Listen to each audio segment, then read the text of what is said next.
Good morning, Julian. Good morning. How are you? I'm doing well, thank you for asking. How are you? Very well, thank you. Good. Appreciate you coming in this early. No, it's my pleasure. Good. Start out by telling me about yourself. Well, I'm a lecturer here at the University of South Carolina. I teach in the MHR program and the PMBA program. Before that, I worked for Shell for some 43 years in the UK, the United States, and 12 years in Asia. Awesome. Finishing up as the head of HR for their North American operation, and after that I came here to teach. Yeah. So most of the work I've done has been in human resources in one role or another, covering both specialist and generalist roles. So a lot of experience in managing large-scale HR organizations across borders, Yes. and that's the primary focus of my teaching as well. Awesome. That's excellent. My next question is, describe a project that you've had with limited resources and or tight time constraints. Right. So in 1995, I was looking after staff development and placement for the United States. Yes. And I was asked to look at how other companies used a more employee-friendly system Yes. called job posting or open resourcing to see who was interested in particular jobs and facilitate a matching of people and positions. Yes. And so I went around and I benchmarked a number of different companies, came back, presented the outcomes to the leadership team, thinking that was the end of the project. Yes. And at the end of it, the chairman said, "So how long would that take to implement?" And I said, "I don't know, probably about a year, maybe a year and a half, because we had nothing. We had no technology and no processes or culture that supported that." Right. He said, "Okay, and budget?" And so at this point I'm getting a bit nervous because I'm thinking I did this as a project, wasn't thinking that I was actually going to have to implement it. Yes. I said, "I don't know, $1 million to $1.5 million. And he looked at me and said, "Well, you've got 6 months and $500,000. And so what we had to do was short circuit a lot of the processing. So essentially we had 3 groups of people. One were the people designing processes and designing the policies. One was a group that focused on communication and training, and one was a group that focused on technology. So those 3 teams had to work in an entirely aligned manner. Yes. Because essentially you can't design the technology to do something unless you've got the policies and processes finished. And you Right. can't train people unless you've got the technology and etc. So Yes. it was very tight time frame, very high visibility. And we ended up doing the project for $250,000. Wow. We did it in 6 months. Excellent. And we actually sold the technology to another company for $1 million. So we turned it into a profit center. Awesome. So it was fun. Ah. And I think probably the best team I've ever worked on, certainly the best Yeah. team I've ever led in terms of a short-term focused project. Excellent. Oh, wow, that's outstanding. Great. Tell me about a mistake you've made and what you learned from it. Brunei, 1979. This is a small Muslim sultanate on the north coast of Borneo, which had no universities. So that was the first fact. The second fact was, as a technical company, we needed technical graduates. Yes. And there was a tremendous push to get local Bruneians to fill those roles.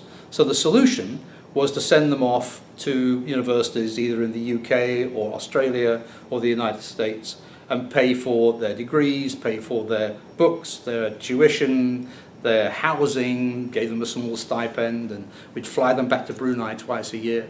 And because that was such a huge investment in them, Yes. we made them sign a contract that essentially said, if at the end of your degree you don't come back to work with us, you will owe us this amount of money, which was everything that we'd paid. I thought that was immoral. To me, these were children of rice farmers or low-paid government civil Yes. servants, and they couldn't possibly afford to pay that money back, Right. having just graduated and without a job. And on top of that, there were only 2 employers of real substance and size in the country, Shell and the Brunei government. And so I argued this case in front of a wholly Western management team and said, I really think we should remove this requirement to make them sign a contract. And at the end of the day, I succeeded in winning that argument and felt very self-satisfied and happy about it. Wind the clock forward about 2 months, and I'd been away on a business trip and some vacation. I came back and I found that the decision had been changed.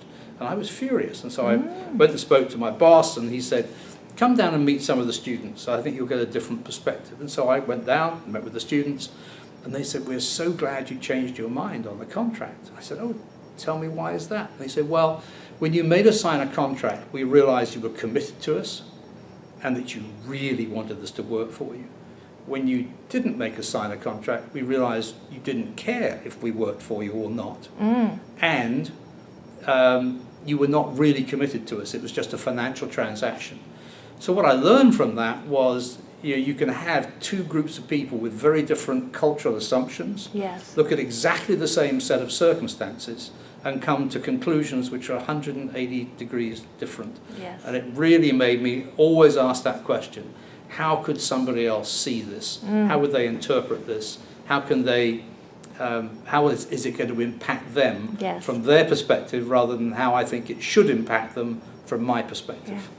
That's a great lesson to learn that early in your career. Yeah, it was. Oh, yeah. Because Wonderful. I was still quite young at that stage. Yes, wonderful. All right.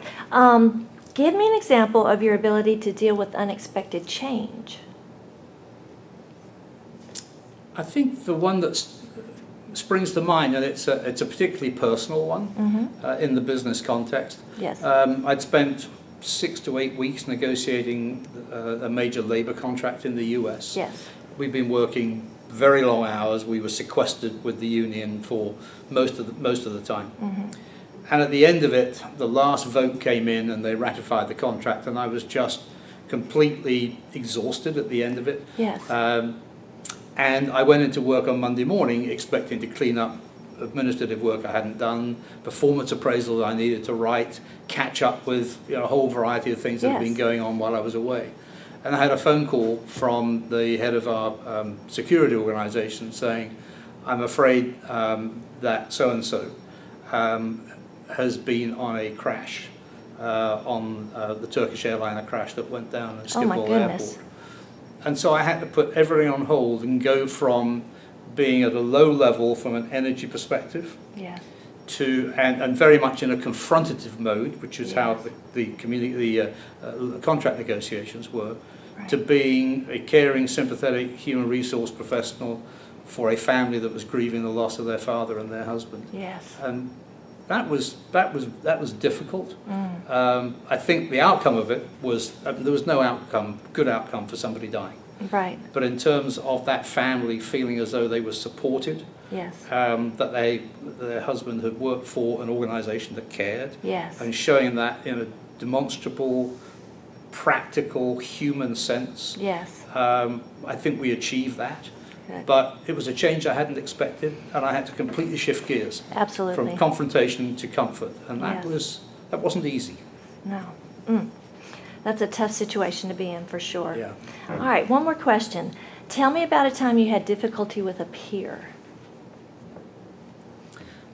We had a new employee join the global leadership team. She had been with a healthcare company before joining Shell. She had a particular view about how HR should be done, and the HR model that we had in place at that time was one where you had a small strategic team that was accountable for driving the HR business direction, for talent management, and for the organizational effectiveness of that. But all of the execution of that work was done in the countries. Yes. And most of the people in the organization reported into country and operational groups, of which I headed one. The two of us had great difficulty understanding where our boundaries were.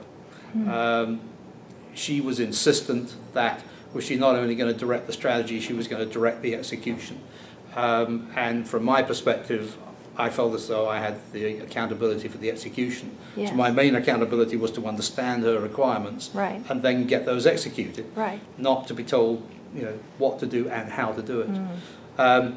So in the end, I took her out for a drink and said, Jill, this isn't working, and we both need to make it work, because at the end of the day, our boss is going to look to the two of us to be accountable for delivering both strategy and execution. Yes. So, conflict is not a survivable mode. Right. It's in both of our best interests not to have to go to the boss and say, can you resolve this? So I try to approach it on the basis of we're in this together. Yes. I try to approach it with some very clear beliefs about what I saw my role as and how I saw hers, and then say, so how do we see this differently? Ask that question, not Yes. just saying, this is the way it is, but tell me how you see it.